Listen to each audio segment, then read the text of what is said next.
우리가 흔히 괴테라고 하면 교과서에 나오는 엄숙한 문학의 거장이나 모든 걸 다 가진 천재 이미지를 먼저 떠올리잖아요.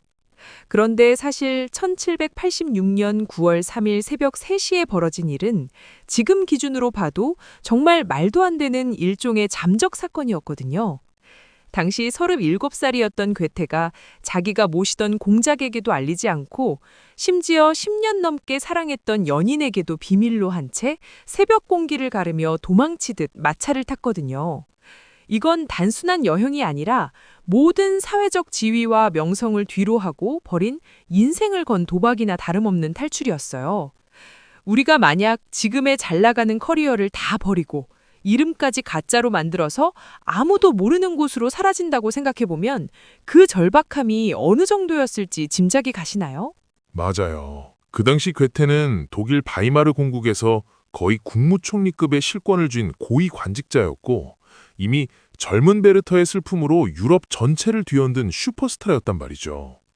부와 명예, 권력까지 모든 걸 손에 쥔 남자가 왜 굳이 필리포 밀러라는 가짜 이름을 써가면서까지 이탈리아로 도망쳐야 했는지가 핵심인 것 같아요. 겉으로 보기엔 완벽한 성공과도를 달리고 있었지만 사실 괴테의 내면은 이미 시커멓게 타버린 재와 같은 상태였거든요. 행정 업무에 치여서 창작의 샘은 완전히 말라붙었고 자기가 쓴 글들이 정체되어 있다는 공포가 그를 끊임없이 괴롭히고 있었던 거죠. 말 그대로 영원히 소멸해가는 번아웃의 끝단에서 그는 살기 위해서, 정말 죽지 않기 위해서 그 무모한 선택을 한 셈입니다. 그 번아웃의 깊이가 어느 정도였냐면 괴테 본인이 나중에 일기에서 고백하기를 나는 마치 껍데기만 남은 나무 같았다고 표현할 정도였어요. 바이마르에서 보낸 10년 동안 그는 세금 제도를 개혁하고 광산을 관리하고 군대를 편성하는 등 너무나 유능한 정치가로서의 삶을 살았거든요. 사람들은 그를 칭송했지만 정작 작가로서의 괴테는 단 한 줄의 문장도 제대로 쓰지 못하는 고통 속에서 매일 밤을 지새웠던 거죠. 자신을 옭아매고 있는 그 수많은 책임감과 타인의 기대라는 감옥에서 벗어나지 않으면 결국 예술가로서의 자아는 영원히 죽을지도 모른다는 공포가 그를 덮친 거예요. 그래서 그는 가장 화려한 순간에 가장 초라한 행색으로 변장하고 아무런 예고 없이 국경을 넘는 모험을 감행하게 됩니다. 재미있는 건 그가 이탈리아로 향하면서 선택한 필리포 밀러라는 가명에 담긴 의미예요.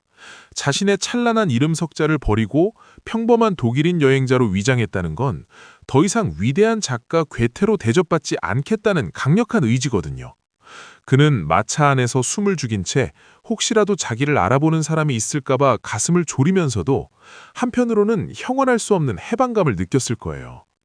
당시 독일 지식인들에게 이탈리아는 꿈의 목적지였지만 괴테에게 그곳은 단순한 관광지가 아니라 마비된 감각을 되살려줄 거대한 심폐소생기 같은 곳이었죠.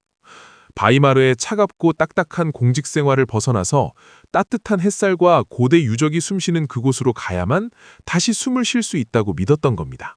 실제로 그가 국경을 넘을 때 쓴 기록들을 보면 마치 수감자가 감옥을 탈출하는 과정을 묘사하는 것처럼 아주 긴박하고 생생해요. 자기가 떠난 뒤에 남겨질 산더미 같은 업무들과 자신을 기다릴 공작의 분노, 그리고 연인의 슬픔을 모르는 바가 아니었지만요. 그럼에도 불구하고 괴테는 이대로 있다가는 미쳐버리거나 죽을 것 같다는 본능적인 직관을 따랐던 거라고 봅니다. 그는 이탈리아로 가는 길목마다 자기가 원래 알고 있던 모든 지식을 머릿속에서 비워내려고 처절하게 노력했어요. 성공한 30대 남성으로서의 자아를 완전히 해체하고 갓 태어난 아이처럼 세상을 다시 바라보겠다는 그 집요한 결단이 그를 이탈리아로 이끈 힘이었죠.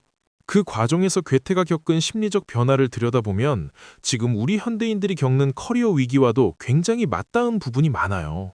사회적으로는 정점에 올라가 있는데 정작 나 자신은 어디로 가고 있는지 모르는 그 공허함이 괴테를 2년 가까운 방랑의 길로 내몬 거잖아요.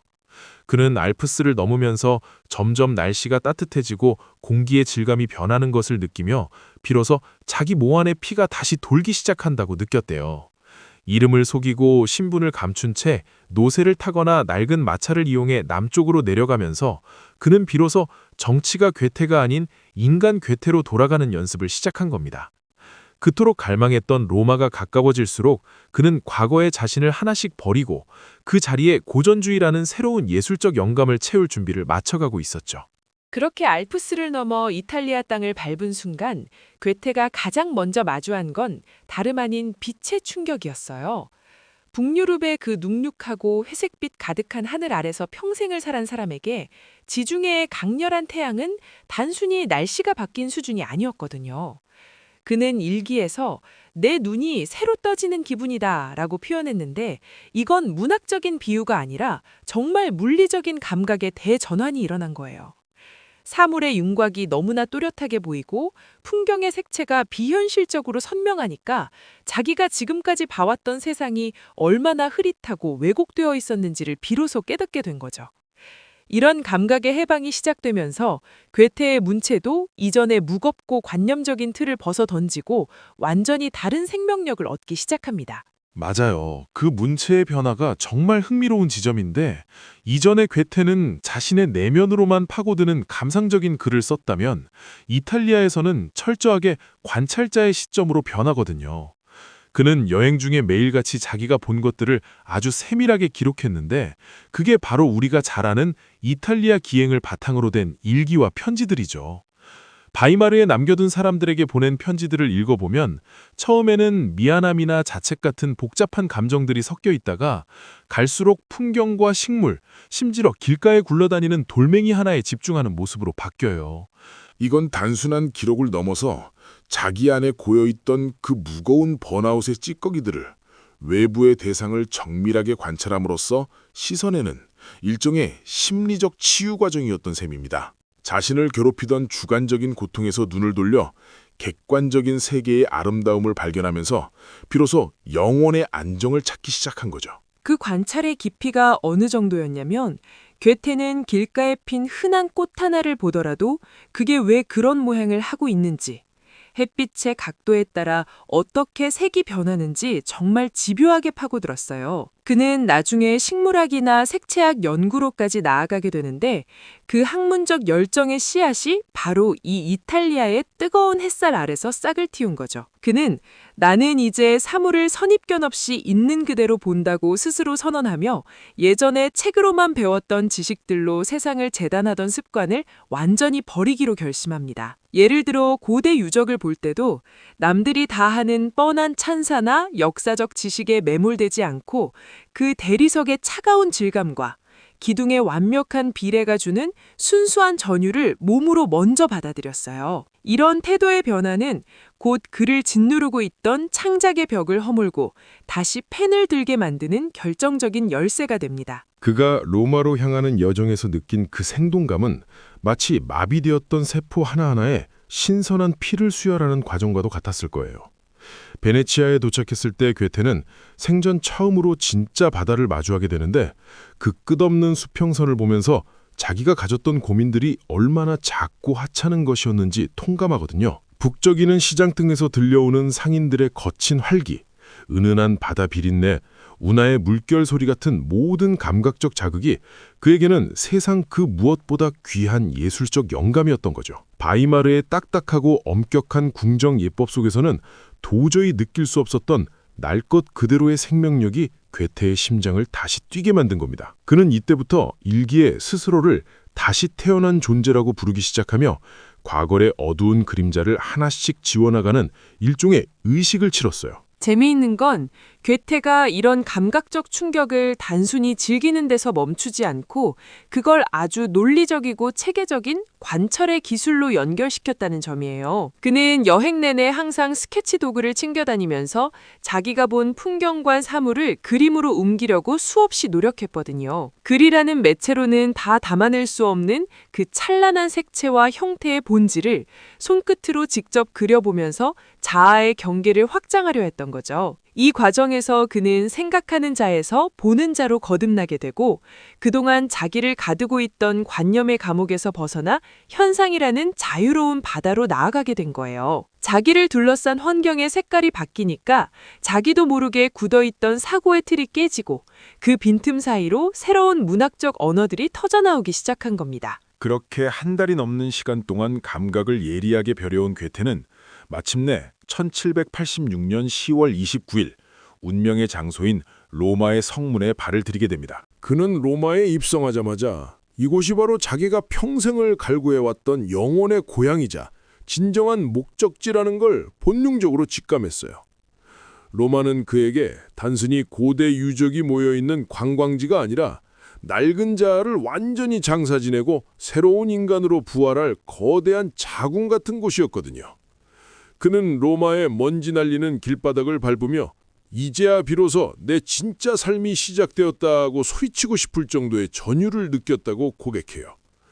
그런데 막상 로마에 정착한 괴테의 생활 방식은 우리가 흔히 상상하는 화려한 대문호의 모습과는 너무나 달랐습니다. 로마에 도착한 괴테가 가장 먼저 한 일은 자기의 정체를 철저히 숨기고 가난한 예술가들의 거주지에 숨어드는 것이었거든요. 자기를 알아보는 사람이 없는 로마의 뒷골목에서 그는 비로소 그동안 자기를 옥죄던 위대한 작가라는 가면을 완전히 벗어던질 수 있었던 거죠.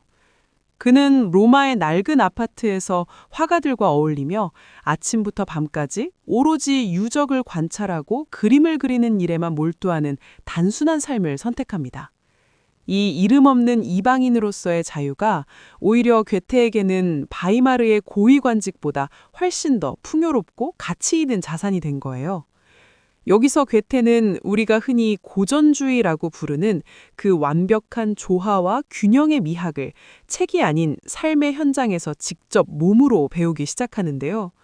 로마에 도착한 지 사흘째 되던 1786년 11월 1일, 괴테는 자신의 일기에 아주 짧지만 강렬한 한 문장을 남기는데 이게 바로 그 유명한 제2의 탄생 선언입니다. 그는 나는 진정으로 다시 태어났고 내 정신은 이곳에서 새로운 활력을 얻었다고 기록하며 바이마르에서의 10년 세월을 마치 전생의 일처럼 밀어내버리거든요. 많은 사람들이 이 선언을 단순히 여행의 흥분에 도취된 시인의 과장이라고 생각하기 쉽지만 사실 이건 괴테라는 인간의 본질이 송두리째 바뀌는 일종의 정신적 개조에 가까운 사건이었어요. 그는 로마라는 공간을 단순한 도시가 아니라 자신의 낡고 병든 자아를 해체하고 다시 조립하는 거대한 용광로로 인식했던 겁니다. 특히 그가 로마를 세계의 수도라고 부르며 느꼈던 그 전율은 북유럽의 좁은 시야에 갇혀있던 한 천재가 인류 고편의 지평으로 눈을 확장하는 아주 고통스러우면서도 찬란한 과정이었던 거죠. 그 제2의 탄생이라는 표현이 정말 의미심장한 게 괴테는 로마의 흙을 밟는 순간 자신이 그동안 가졌던 감정의 과잉을 가장 먼저 경계하기 시작했거든요. 우리가 흔히 괴테하면 떠올리는 젊은 베르테르의 슬픔 같은 그 뜨겁고 격정적이었던 질풍노도 시대의 자아를 로마의 차가운 대리석 앞에서 완전히 내려놓은 거예요. 그는 로마의 거대한 건축물과 조각들을 보면서 인간의 일시적인 감정보다 훨씬 더 위대하고 영원한 질거와 법칙이 세상에 존재한다는 걸 깨달았습니다. 예전에 괴테가 폭풍 우치는 바다처럼 요동치는 내면의 소리에 집중했다면 로마에서의 괴테는 잔잔한 호수처럼 세상을 비추는 절제와 균형의 미학을 추구하게 된 거죠. 이게 바로 우리가 문학사에서 배우는 바이마르 고전주의의 실질적인 출발점인데 그는 로마의 유적들 사이를 거닐며 자신의 문학적 언어를 완전히 새롭게 주조하기 시작했습니다. 그 변화의 핵심에는 고대 유적을 바라보는 괴테만의 독특한 시선이 자리 잡고 있는데 그는 유물을 단순히 죽은 과거의 잔해로 보진 않았어요. 그는 판테온이나 콜로세움 같은 거대한 구조물들을 보면서 그것들이 마치 대지에서 스스로 솟아난 식물이나 바위처럼 자연의 법칙과 완벽하게 일치한다는 사실에 감탄했거든요. 괴테에게 고대 로마의 건축은 인간이 제멋대로 만든 창작물이 아니라 우주가 돌아가는 보편적 질서를 돌의 형태로 구현해 놓은 살아있는 화석이었던 셈입니다. 그래서 그는 유적의 비례를 측정하고 도면을 연구하는 과정에서 예술의 원리가 결국 자연의 원리와 다르지 않다는 확신을 얻게 돼요. 이런 통찰은 괴페가 나중에 예술은 자연의 제2의 형태라고 주장하는 결정적인 근거가 되는데, 로마라는 공간이 그에게 예술과 자연을 하나로 묶어주는 거대한 실험실 역할을 해준 겁니다. 실제로 괴테는 로마의 유적들을 관찰할 때 거의 과학자에 가까운 집요함을 보여주는데, 그게 단순히 고고학적인 호기심 때문은 아니었죠. 그는 시대를 초월해서 변하지 않는 전형이나 본질을 찾고 싶어 했고, 로마는 그런 본질적인 미학이 가장 밀도 있게 응축된 장소였으니까요. 그는 일기에서 나는 이제야 비로소 사물의 내적인 연관성을 이해하기 시작했다고 썼는데, 이건 그가 추구하던 고전주의적 가치관이 구체적인 형상을 얻었다는 뜻이기도 합니다. 개인의 주관적인 감상이나 일시적인 유행에 휘둘리지 않는 수천 년을 버텨온 그 단단한 질서와 조화로움이야말로 괴테가 번아웃을 극복하고 찾고자 했던 궁극의 안식처였던 거예요. 격정을 쏟아내는 예술에서 형식을 갖추고 절제하는 예술로의 이 대전환은 괴테라는 개인을 넘어 유럽 문화 지형도 자체를 바꾸는 거대한 물줄기가 됩니다. 재미있는 건 괴테가 이런 고전주의적 가치를 발견해 나가는 과정이 결코 딱딱하고 지루한 공부의 과정이 아니었다는 점이에요. 그는 매일 아침 로마의 햇살을 받으며 산책을 하고 이름 모를 화가들과 포도주를 마시며 예술에 대해 토론하는 그 일상의 감각을 온몸으로 즐겼거든요. 나는 로마에서 비로소 인간이 되었다는 그의 말처럼 지식으로만 알던 고대를 직접 손으로 만지고 눈으로 확인하며 느끼는 그 생생한 기쁨이 그를 치유한 겁니다. 그는 로마의 먼지 쌓인 길을 걸으면서도 자신이 세상에서 가장 부유한 사람이라고 느꼈고, 그런 내면의 충만함이 그동안 멈춰있던 그의 펜끝을 다시 움직이게 했어요. 특히 로마의 그 거대한 스케일은 그에게 작은 고민들에 매몰되지 않는 담대함을 선물했는데, 로마에 오면 누구나 거인이 된다는 그의 표현 속에 그 벅찬 감동이 고스란히 녹아 있습니다. 그 거대함 속에서 괴테가 발견한 또 다른 중요한 지점은 바로 보편성이라는 키워드였던 것 같아요. 그는 로마가 서로 다른 수많은 시대와 문화가 층층이 쌓여 만들어진 도시라는 점에 주목하며 인류가 공유하는 예술적 본능이 어떻게 진화해 왔는지를 통찰했거든요. 이전까지의 괴테가 독일인으로서의 정체성이나 개인의 고통에 집중했다면, 로마에서의 시간은 그를 세계 시민이자 보편적 미학을 논하는 거장으로 성장시켰습니다. 그는 로마의 공기를 마시며 인간은 어디서나 인간이다 라는 단순하지만 깊은 진리를 깨달았고, 그런 깨달음이 그의 후기 문학에 흐르는 숭고함과 평온함의 밑거름이 되었죠. 이렇게 로마의 모든 것을 스펀지처럼 빨아들이던 괴테는 점차 자신이 이곳에 온 진짜 이유 중 하나였던 해묵은 과제들을 꺼내들기 시작합니다. 바이마르에서 수년째 진척이 없었던 이피게니에나 에그몬트 같은 미완성 원고들을 이탈리아의 태양 아래서 완전히 새로운 시각으로 다시 써내려가기로 결심한 거죠. 고전적 절제미를 장착한 괴테의 손에서 거칠고 투박했던 초기 대본들은 마치 로마의 대리석 조각처럼 매끄럽고 완벽한 비례를 갖춘 예술 작품으로 거듭나게 되는데요. 그런데 이 창작의 과정에서 괴테는 로마의 유적만큼이나 자신의 가슴을 뛰게 만든 또 다른 결정적인 발견을 하게 됩니다. 그 결정적인 발견이라는 게 바로 안드레아 팔라디오의 건축과 라파엘로의 회화에서 찾아낸 완성된 형태에 대한 집착에 가까운 연구였어요. 맞아요. 사실 괴테는 로마에 입성하기 전부터 팔라디오의 건축에 대해 거의 종교적인 경외심을 품고 있었는데, 비첸차에서 직접 그의 건축물들을 마주하고는 거의 정신적 충격에 가까운 전율을 느꼈거든요. 팔라디오의 건축이라는 게 단순히 겉모형이 화려하고 예쁜 건물이 아니라 고대 로마 건축의 엄격한 질서와 비례를 현대적으로 완벽하게 재구성한 결과물이잖아요. 괴테는 팔라디오의 건축물을 보면서 건축은 얼어붙은 을막이다라는 자신의 통찰을 구체적으로 확인했고, 무질서한 감정의 분출이 아니라 수학적인 정밀성과 법칙 속에 진정한 예술적 자유가 있다는 걸 온몸으로 깨닫게 됩니다. 이게 우리 청취자분들이 꼭 짚고 넘어가야 할 포인트인 게, 이전까지의 괴테가 질풍노도 시대의 아이콘으로서 내면에 요동치는 감정을 쏟아내는 데 집중했다면, 로마에서는 대상을 있는 그대로 꿰뚫어보는 객관적인 시선을 획득했다는 점이에요. 그 객관적인 시선이 회화의 영역에서는 바로 라파엘로를 통해 완성되는데, 라파엘로는 괴테의 그림 속에서 인간의 형상이 도달할 수 있는 가장 숭고하고 보편적인 전형을 발견했습니다. 라파엘로의 화풍은 흔히 조화와 균형의 극치라고 불리지만 괴테가 그에게서 본 건 단순한 미적 아름다움이 아니라 사물의 본질을 단 한 점도 흐트러짐 없이 구현해낸 거장의 통찰력이었거든요. 괴테는 라파엘로의 작품들을 보며 이것이 바로 자연이 의도했던 원래의 모습이다라고 감탄할 정도로 예술이 자연의 원리를 가장 완벽하게 대변할 수 있다는 확신을 얻게 됩니다. 재미있는 건 괴테가 이런 고전적인 미학을 단순히 머리로만 공부한 게 아니라 로마 현지의 예술가들과 어울려며 아주 혹독한 수행자의 삶을 자초했다는 사실이에요. 그는 로마에서 자신의 유명세를 완전히 지우고 필리포 밀러라는 가명을 쓰면서 독일 화가들의 공동체인 카사디 괴테 근처에서 아주 소박하게 생활하며 예술가들과 매일 토론했거든요. 대문호라는 권위를 내려놓고 화가들 틈에서 직접 데생을 배우고 해부학을 공부하는 그 모습은 관광객이 아니라 진정한 예술의 본질을 찾으려는 구도자의 자세에 훨씬 가까웠습니다.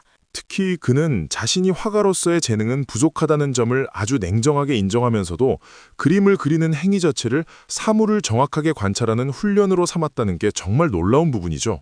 주관적인 감상을 걷어내고 대상의 비례와 구조를 손으로 직접 그려내는 과정에서 괴테는 비로소 사물이 가진 고유한 질서를 자기 내면으로 온전히 받아들일 수 있었던 거예요.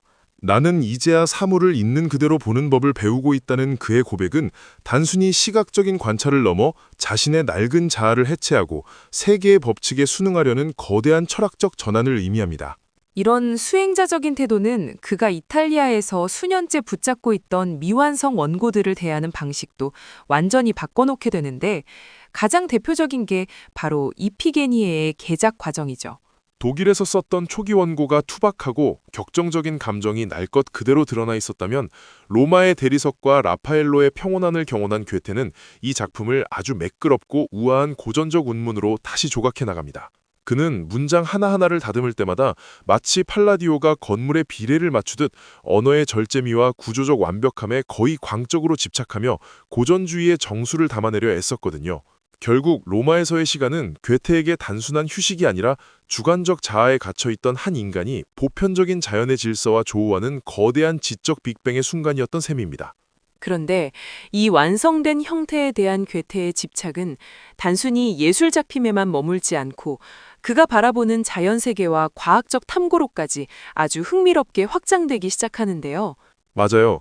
그는 이탈리아의 따뜻한 햇살 아래서 자라나는 식물들을 보면서 예술의 법칙이 사실은 자연이 생명을 만들어내는 방식과 똑같다는 아주 기막힌 직관을 얻게 되거든요. 그 기막힌 직관이 구체적인 확신으로 바뀐 결정적인 장소가 바로 파도바 식물원이었어요. 거기서 괴테는 이른바 고태의 종려나무라고 불리는 부채 야자수를 보면서 식물의 모든 기관이 사실은 잎이라는 하나의 원형에서 변형된 것이라는 엄청난 통찰을 얻게 되거든요. 단순히 식물학적인 발견을 넘어서 세상의 복잡한 다양성 이면에 아주 단순하고 명확한 하나의 원리가 숨어 있다는 걸 깨달은 순간이었죠. 괴테는 이걸 원형식물, 즉 우어플란체라고 불렀는데 이건 단순히 눈에 보이는 어떤 식물을 찾아낸 게 아니라 자연이 생명을 변주해 나가는 근본적인 설계도를 발견한 셈이에요. 이 발견이 왜 중요하냐면 괴테는 자연을 끊임없이 변화하면서도 그 중심에 변하지 않는 원형을 품고 있듯이 예술작품 역시 그런 유기적인 질서를 가져야 한다고 믿기 시작했기 때문입니다. 그 지점이 정말 소름 돋는 부분인데 괴테에게 과학적 탐구는 단순히 취미생활이 아니라 자신의 문학적 세계관을 뿌리부터 재건축하는 과정이었거든요. 그는 식물이 씨앗에서 싹이 트고 잎이 나고 꽃이 피는 과정을 지켜보며 자연은 결코 비약을 하지 않는다는 진리를 가슴에 새겼고 이걸 그대로 문학의 창작 원리로 가져옵니다. 이전에 괴테가 감정이 폭발하는 순간을 포착해서 거칠게 쏟아냈다면 이탈리아 이후의 괴테는 인물의 심리나 사건의 전개도 마치 식물이 자라나듯 아주 필연적이고 유기적으로 흘러가야 한다고 생각한 거죠. 그래서 수년 동안 묵혀두었던 타우리스의 이피게니에나 에그몬트 같은 작품들을 다시 꺼내서 인물의 대사 한 줄 한 줄에 마치 생명력이 깃든 세포를 심듯이 아주 견고하게 다시 써내려가기 시작한 겁니다. 말하자면 문학을 하나의 살아있는 유기체로 대하기 시작한 건데 이런 사고의 전환이 결국 괴테를 단순한 작가에서 대자연의 섭리를 지피라는 거장의 반열로 올려놓게 됩니다. 맞아요. 특히 이피게니의 개작 과정을 보면 괴테가 얼마나 이 유기적 조화에 집착했는지 알 수 있는데 처음 독일에서 썼던 산문 형태의 대본을 이탈리아에서 아주 엄격한 약간 오응보의 운문으로 완전히 바꿨잖아요. 이게 단순히 리듬감을 주려고 한 게 아니라 식물의 잎이 대칭을 이루고 꽃잎이 일정한 규칙으로 배열돼 언어에도 그런 완벽한 질서를 부여하려고 했던 거예요. 괴테는 이 작업을 하면서 나는 이제야 비로소 예술이 무엇인지, 자연이 무엇인지를 조금씩 알아가고 있다고 고백할 정도로 엄청난 희열을 느꼈거든요. 그에게는 시를 쓰는 행위와 식물을 관찰하는 행위가 더 이상 분리된 게 아니었고, 자연의 법칙을 이해하는 것이 곧 최고의 예술을 만드는 길이라는 확신이 생긴 거죠. 결국 이 시기에 괴테의 머릿속에서는 과학과 예술이 하나의 거대한 용광홀로 안에서 녹아들어 인류 역사상 보기 드문 전인적인 사고체계가 완성되고 있었던 셈입니다. 그런 전인적인 사고가 가장 극명하게 드러나는 작품이 바로 우리가 잘 아는 파우스트라고 할 수 있습니다. 괴테는 이탈리아 여행 중에 파우스트의 원고를 다시 꺼내들었는데 거기서 마녀의 산실 같은 장면들을 새로 써놓으며 작품의 스케일을 우주적인 차원으로 확장하거든요.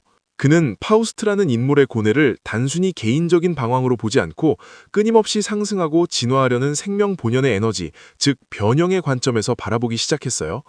자연계에서 식물이 끊임없이 빛을 향해 자라나며 자신을 변모시키듯 인간의 영혼도 끊임없는 시행착오를 통해 더 높은 단계로 나아간다는 그 유명한 상승의 원리를 파우스트에 투영한 거죠. 이게 정말 무서운 게 괴테는 식물의 형체학을 연구하면서 얻은 통찰을 인간의 정신적 진화라는 철학적 주제와 완벽하게 결합해버린 겁니다. 그 상승이라는 개념이야말로 괴테가 이탈리아에서 얻은 가장 큰 수학이라고 봐요.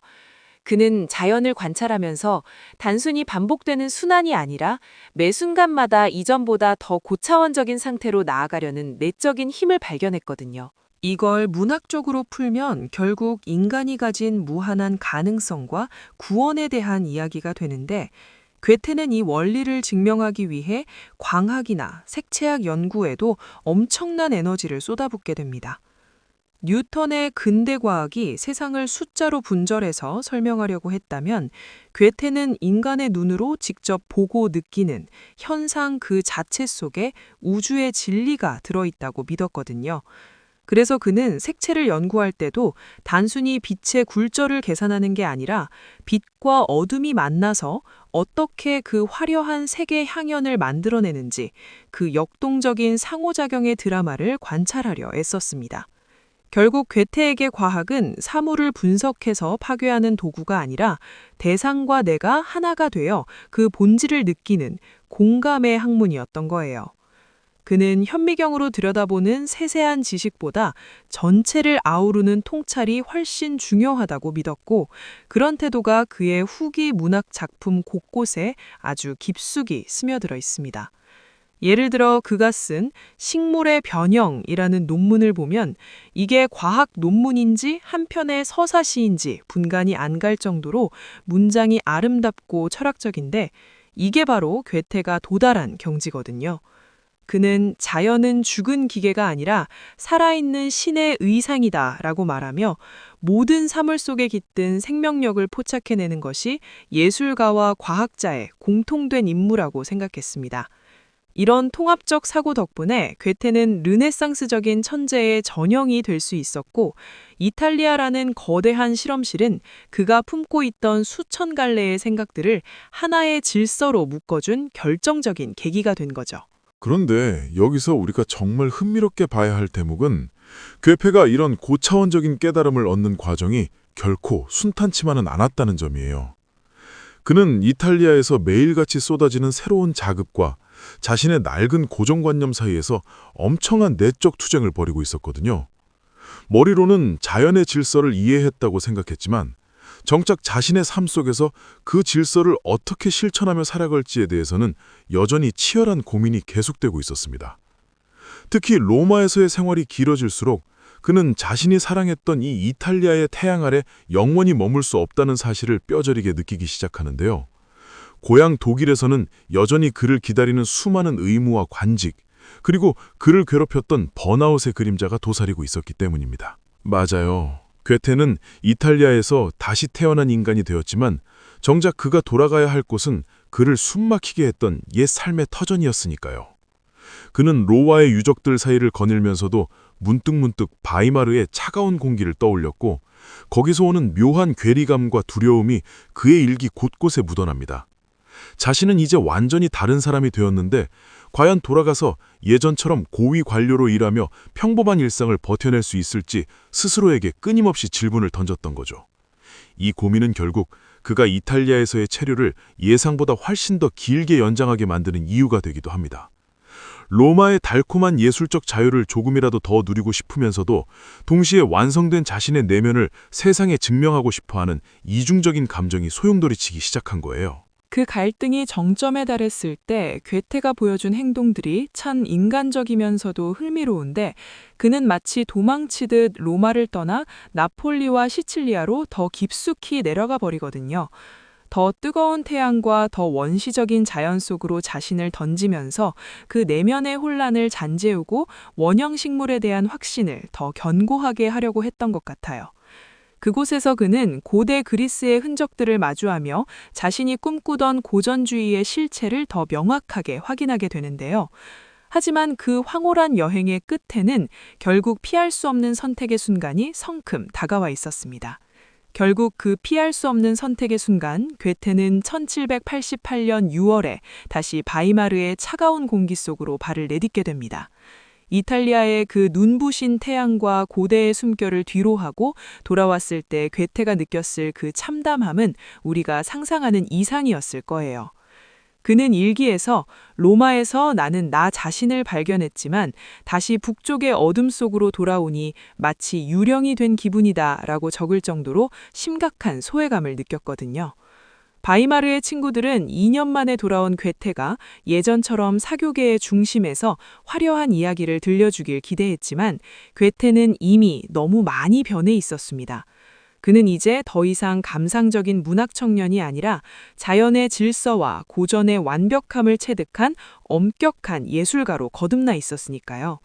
이런 괴테의 변화를 주변 사람들은 오만함이나 차가움으로 오해했고 가장 가까웠던 연인인 샤를로테 폰 스타인마저 그를 외면하면서 괴테는 철저한 고립 상태에 빠지게 됩니다. 그 고립감이 정말 대단했을 텐데 재미있는 건 괴테가 그 소외감을 슬퍼하거나 예전으로 돌아가려 애쓰지 않았다는 점이에요. 오히려 그는 이탈리아에서 얻은 그 단단한 내면의 질서를 방패 삼아 바이마르라는 좁은 사회의 시선으로부터 스스로를 격리시키고 창작에만 몰두하기 시작하거든요. 그는 사람들이 나를 이해하지 못하는 것은 당연하다. 나는 이미 다른 세계의 언어를 배우고 돌아왔기 때문이다. 라고 생각하며 무서울 정도로 평정심을 유지했습니다. 이 시기에 그가 쏟아낸 작품들을 보면 이탈리아 여행이 그의 영혼을 얼마나 근본적으로 개조했는지가 명확하게 드러나는데요. 로마에서의 추억을 감각적이고도 다рем하게 그려낸 로마 비가나, 인변의 고뇌를 우주적 질서 속에서 조망한 토르콰토 타소 같은 걸작들이 바로 이 외로운 시기에 완성되었습니다. 괴테는 남들의 박수를 받는 법을 잊어버린 대신 자기 안의 진실과 대화하며 독일 문학을 이전에는 상상도 못했던 높은 경지로 끌어올리고 있었던 거죠. 맞아요. 그 단단함이 있었기에 우리가 말하는 독일 고전주의라는 거대한 산맥이 탄생할 수 있었던 겁니다.